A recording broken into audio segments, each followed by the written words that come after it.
So I just got off the phone with Medicaid after we didn't hear any updates for a few weeks. And it's exactly what I figured was going to happen. So here's the situation. My dad is disabled with cancer that we can't treat because when we tried to treat with chemo, it totally destroyed him. Completely bedbound. I have to do literally everything for him, from giving him his pills and making his food to all the hygiene stuff, all the wiping of the butt cracks and all that stuff. And what we were hoping is to be able to place him in an adult family home, where, unlike a skilled nursing facility, it's like run by like a family and they only have a few patients, and it's a lot more of a home environment, not a clinical one, because I also have young children, and like his hospital bed, because we're renting a hospital bed for him, is completely taken over my office, and he's frequently napping and stuff, so I haven't been able to like do any computer work basically. And so we were hoping to put him in this home, but his only income is Social Security and then a little bit of retirement annuity from my mom. So it's basically $2,200. And with Social Security, you're only allowed to have 2,000, or it's too much. Now, what we could do is spend, $20 or $200 a month on groceries or just like medical debt, whatever, for him to keep it under the 2,000. My phone decided to stop recording in the middle of me talking because I'm not frustrated enough.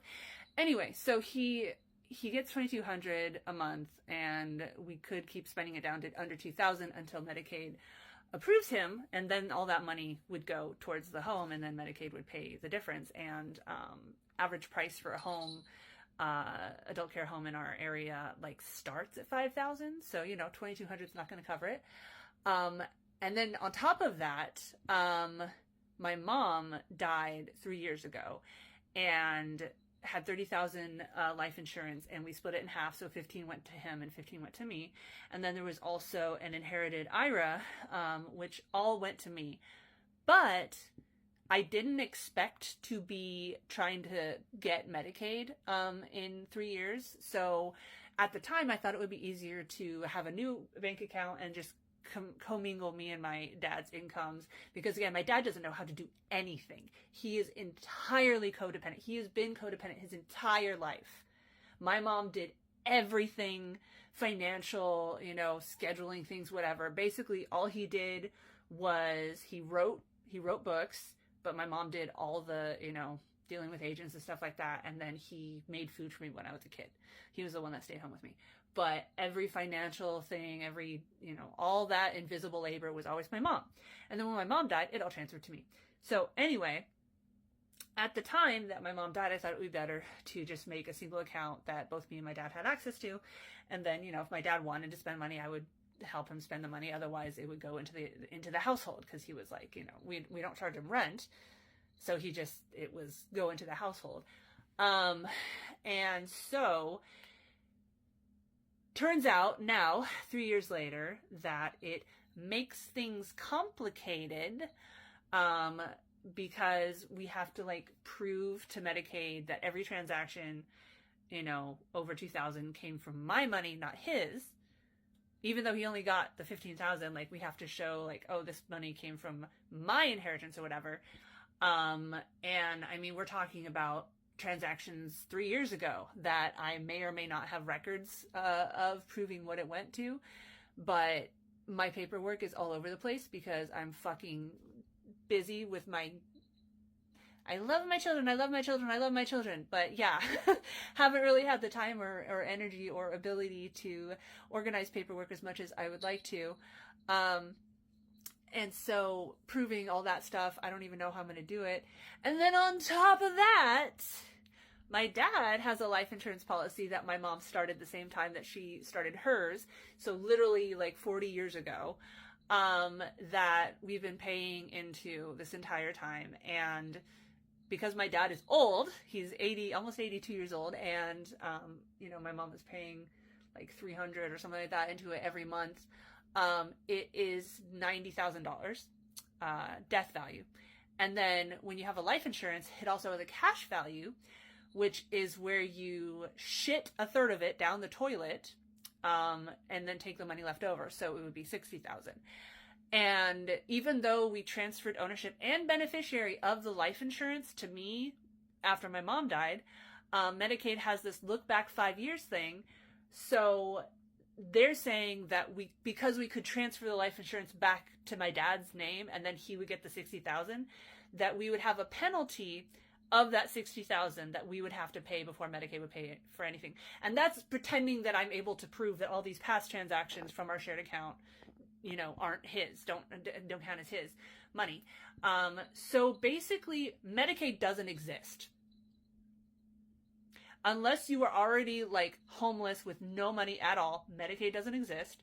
It doesn't matter that there's no fucking way we could ever afford privately paying for Medicare or in-care home, not in-home care, because having someone come here is useless. First of all, it's only 20 hours a month, and like the biggest problem is that my kids are here and I have no way to like move, work and everything like that.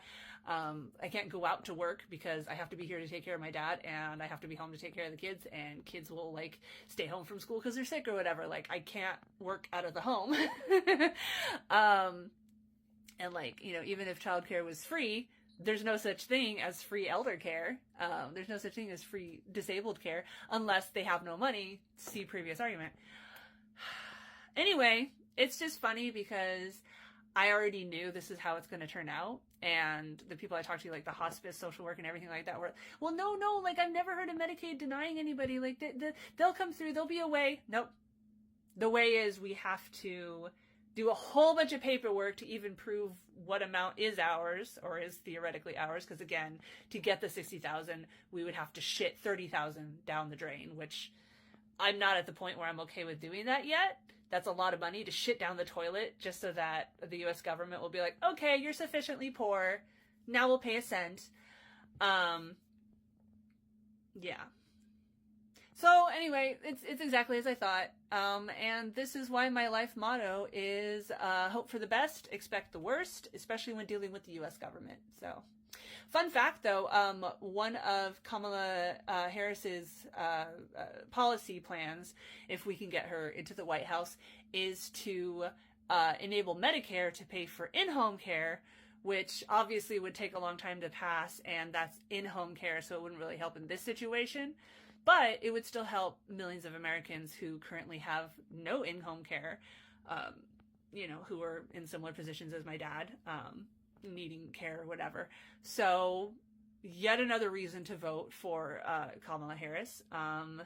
And it's crazy because so many Trumpers, they're boomers, they're old, they're disabled, and yet they drink the Fox News Kool-Aid all day, and so they live in an alternate reality where somehow Trump takes better care of them than literally anyone that's not a Republican. So yeah, so I'm pissed and yet entirely unsurprised. And I'm going to indulge myself by watching the last few episodes of Preacher and working on my Halloween costume. And as for putting my dad in home care, privately paying for it, I'm just going to stick out as much as I possibly can, even though I already feel like words that will get me banned on TikTok-ing myself with frustration and exhaustion at where things are now already. If I have to, we will cash that money out, shit the $30,000 down the drain, and then spend that $60,000 paying for in-home care. Or what I want to try to do is I'm going to move my computer and stuff up to what used to be his bedroom upstairs. Try to get some work done that way. And essentially, all of those who have harassed me for the entire 10 years that I've been doing topless equality content, where I'm like, just because you can see my nipples doesn't mean I'm a sex worker. You guys win. I'm gonna do sex work. I'm gonna try to profit off my body on the internet, because that's basically the only way to make any money from home, with the limited amount of time that I have, since I can't, there's no such thing as daycare for elderly that, you can just have paid for unless you literally have no money. And, yeah, So look forward to that. I won't actually be having the sex, but, you know, basically my policy is to do what I'm already doing, you know, topless gaming or whatever, and just not ban the perverts. Because that's literally the only way I can make any money. Yeah. Capitalism wins again.